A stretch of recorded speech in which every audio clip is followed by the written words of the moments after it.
મારો હક. હા, આપની સમક્ષ ચૂંટણી પંચ અને પ્રાંત કચેરી દ્વારા મળેલી સૂચના અંતર્ગત આપસો સમક્ષ મતદાન જાગૃતિ વિષય ઉપર મારી ફરજ મારો હક લઈને આવે છે એસએન દવે હાઈસ્કૂલ સિયાણીના વિદ્યાર્થી મિત્રો. એ ડાયરાને રામ રામ, રામ રામ ડાયરાને રામ રામ. અમે ભલે ડાયરામાં બેઠા, પણ આપ હમણાં બહુ કામમાં લાગો છો.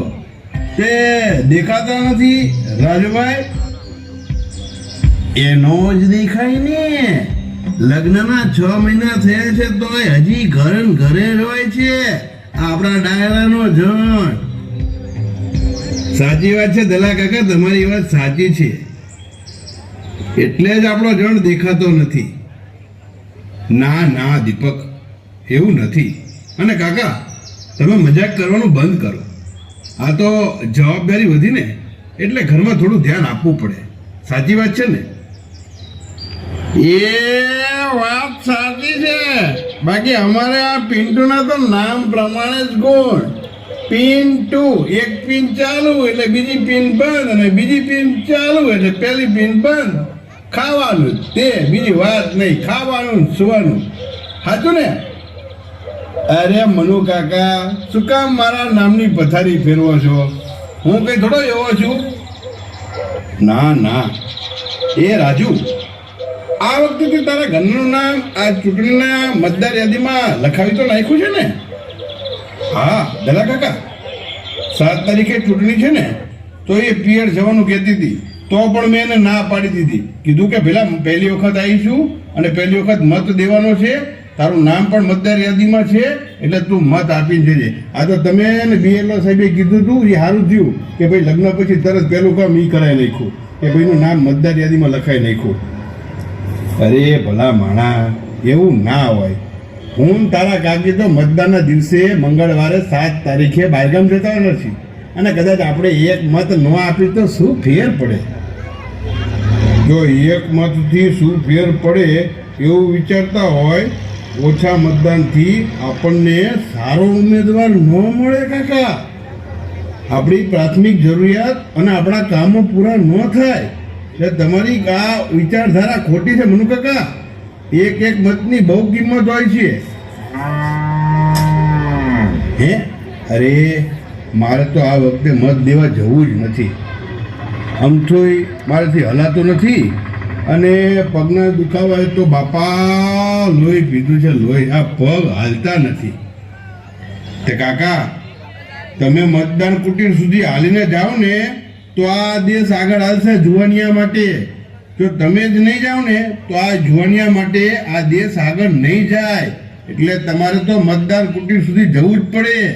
અને હા કાકા, આ વખતે તો સરસ મજાની આમ ઢાળ એટલે કે રેમ્પની સુવિધા કરી દીધી છે ચૂંટણી પંચવાળાએ. એટલે તમારે મત દેવા માટે પણ બહુ તકલીફ નહીં પડે. અને તમે મત ન આપો, તમે અમને એમ કહો કે મત દેવા દીજો મારા જુવાનિયાઓ, એવું હાલે? અમે તો તમારા પગલે હાલનારા છીએ. લો, કર લો બાદ. જાનમાં જવાનું હોય ને, નવા કપડાં પણ તૈયાર કરી નાખ્યા છે. હા, કાલે દરજી ને ઉભો હતો. સાચું ને પિન્ટુ? હા હા, પિન્ટુ શું કરે? નવા કપડાં એટલે સીવડાયા છે કે આ વખતે મારે પહેલી વાર મતદાન કરવાનું છે. 18 વર્ષ પૂરા થયા અને બીએલઓ સાહેબે આવીને મારું નામ લખ્યું. તે દીનો હું રાહ જોઈને બેઠો છું કે મારો વારો કીધી આવે, મારો પહેલો મત પડશે. વિચાર કે એના માનમાં નવા કપડાં સીવડાયા છે. હે કાકા, તમે કોને મત આપવાના છે તો કહો? લા બટા, આ દલા કાકો છે, ગમે એવું પૂછ ને તો ખાંડ ખા. મત કોને આપવાનો એ કોઈને કહેવાય નહીં. ગુપ્ત મતદાન હોય, કોઈને લોભ લાલચમાં ન હોય. આપણા કામ કરે, ગામના કામ કરે, એને મત હોય. એ રામ રામ, રામ રામ ડાયરા ને રામ રામ ડોક્ટર સાહેબ ના રામ રામ. એ આવો આવો ડોક્ટર સાહેબ આવો. ઘણા ટાઈમે દેખાણા સાહેબ. ચૂંટણીના દી તો પાછા હાજર છો ને? જો ભાઈ, આ વખતે તો મેળ પડે તો ઠીક છે, નતર ઘરના બધા માઉન્ટ આબુ જવાનું વિચારીને બેઠા છીએ. ફરી આવી માઉન્ટ આબુ, એકાદો આટો મારી આવી. એલા ભાઈ, ચૂંટણીના દિવસે ફરવા ન જવાનું હોય. 5 વર્ષથી જેની આપણે રાહ જોતા હોય એ મતદાન કરીને પછી જવાનું હોય. ગમે એ કામ હોય પણ મત તો દેવો પડે ને ડોક્ટર સાહેબ.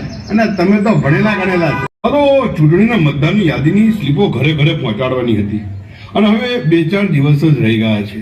એટલે મારે આ કામ પહોંચી જાય અને ચૂંટણીમાં આ મહત્વનું કામ છે. એક પહોંચ પચી જાય ને એટલે મારું કામ પૂરું થઈ ગયું. કેમ કે મતદાન માટે તો તમે બધા વાત કરો છો, હું સાંભળું છું, પણ મત દેવા માટે આ ચૂંટણી પંચ દ્વારા જે આ કામ સોંપ્યું છે પહોંચાડવાનું, એ તો કરવું પડે ને મારે. હે પંડ્યા સાહેબ, ડૉક્ટર સાહેબને કહો કે ચૂંટણીમાં હાજર રહે. એ તો ફરવા જવાનું કહે છે, માથેરાન જવાનું કહે છે. માથેરાન, માઉન્ટ આબુ મેળ ન પડે તો માથેરાન જવું છે કે.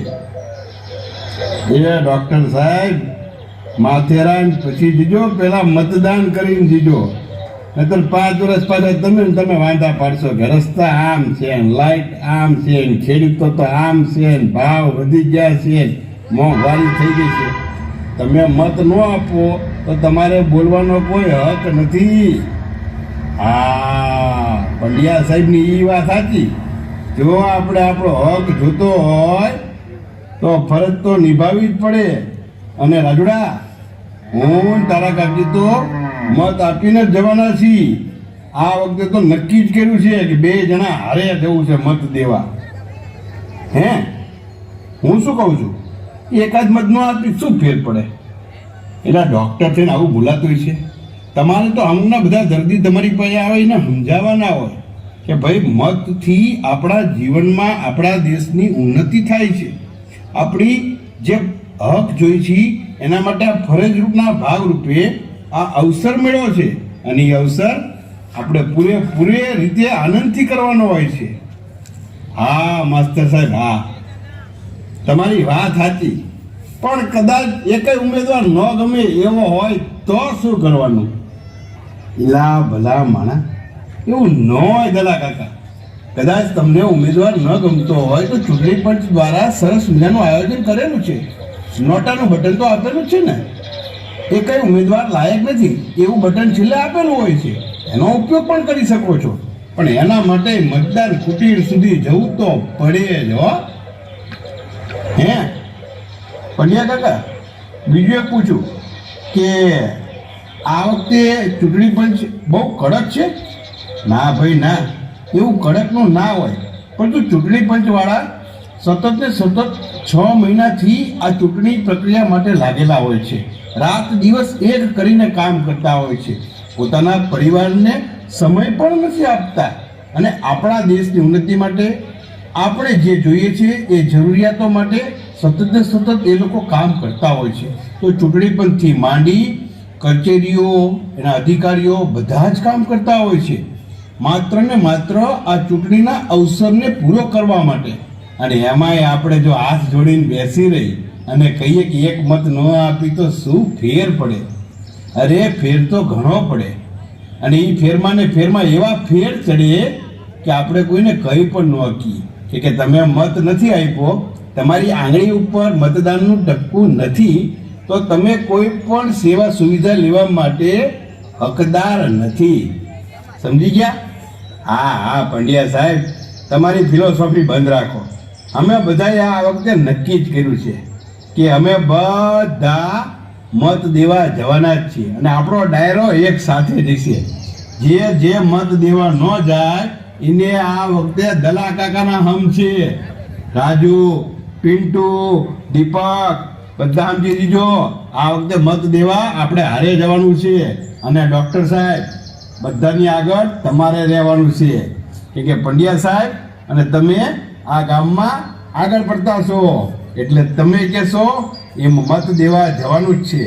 કોને દેવાનો છે એ અમે તમને કહેવાના નથી, પણ મતદાન તો કરવાના જ છીએ.